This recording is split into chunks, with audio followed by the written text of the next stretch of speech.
Hello there guys, Geek2 Plays here, currently making an Age of Empires 2 Civ overview, looking at the Koreans. Now let's take a look at some of their Civ bonuses. So the Koreans are a tower and naval civilization, and we'll see if they live up to those standards by looking at some of their Civ bonuses and their tech tree.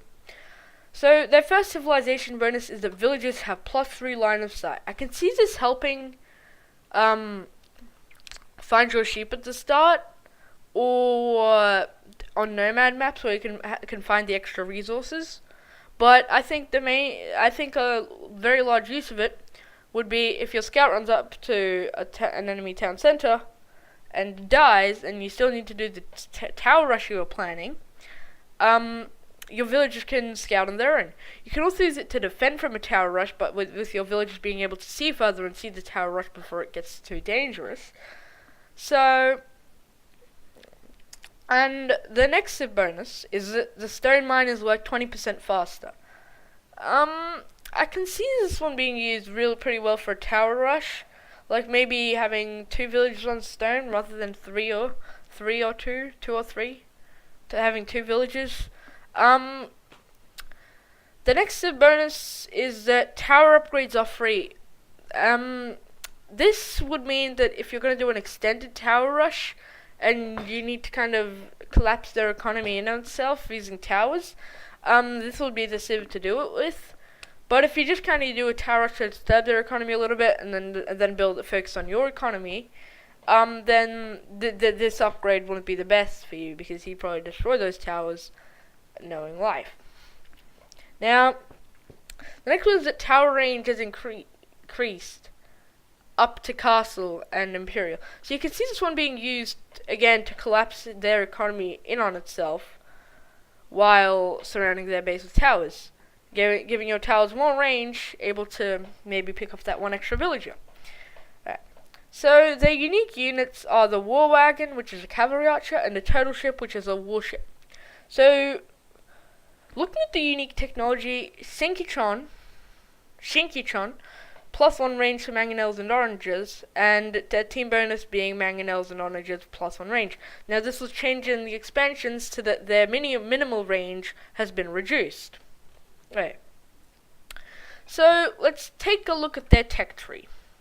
Starting with the archers, they do have a pretty good archery range, having arbalest, hand cannoneers, elite skirmishers, and heavy cavalry archers, however missing Parthian tactics. The blacksmith is indeed, however, looking up to them for archers. When it comes down to archers, they do have fully upgraded elite skirmishers. So having those fully upgraded elite skirmishers would allow you to spam elite skirmishers, or just go into arbalists in the late game. Now you do get thumb rings, so that'll help you. Now, looking at their infantry, you can see that they've got champions and halberdiers. However, their blacks doesn't like infantry because they are missing the blast furnace tech. However, the Byzantines also miss the blast furnace tech, and they've still got some pretty good trash. However, you can pretty much see spamming halberdiers. I can see myself spamming halberdiers in the late game, halberdiers and skirmishes. Just missing that last blast furnace tech isn't gonna hurt me too much, I guess, because it won't really hurt my late game, I guess, with not getting that blast furnace. Now, looking at their cavalry, there's not too much looking up to me. They do have hussars, but then again, a lot of civs get hussars. However, they do not get bloodlines, which is going to hurt their cavalry a fair bit. Their blacksmith isn't looking up towards cavalry either, with missing the last armor upgrade as well as the last damage upgrade. So that will most likely result in you not going for an early game night rush, missing those bloodlines, or a late game paladins. Not like you get paladins either. So moving on to their dock, I'd say the dock is pretty good because you do have fast fire ships, cannon galleons. However, you do miss the entire demolition ship line. However, you get turtle ships, which I guess could be used as a close range cannon galleon, more or less designed to take out enemy cannon galleons. They do get shipwright and dry docks, which will help their navy a fair bit. looking at their monastery, I don't really see a lot of interesting things in the monastery except for block printing and sanctity, which would allow the monks to convert knights at a range. However, they cannot convert buildings. Neither do they regenerate their faith quicker.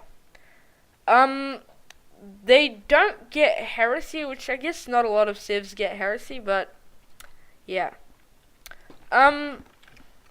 Taking a look at their castle, you can see their unique unit and unique tech, Sinkichon, that siege onagers and onagers and mangonels have +1 range, which I can see this one being used pretty well, judging by the state of things. Now, they do get elite war wagons, which I guess could easily counter a Hun cavalry archer rush with their rather high pierce armor.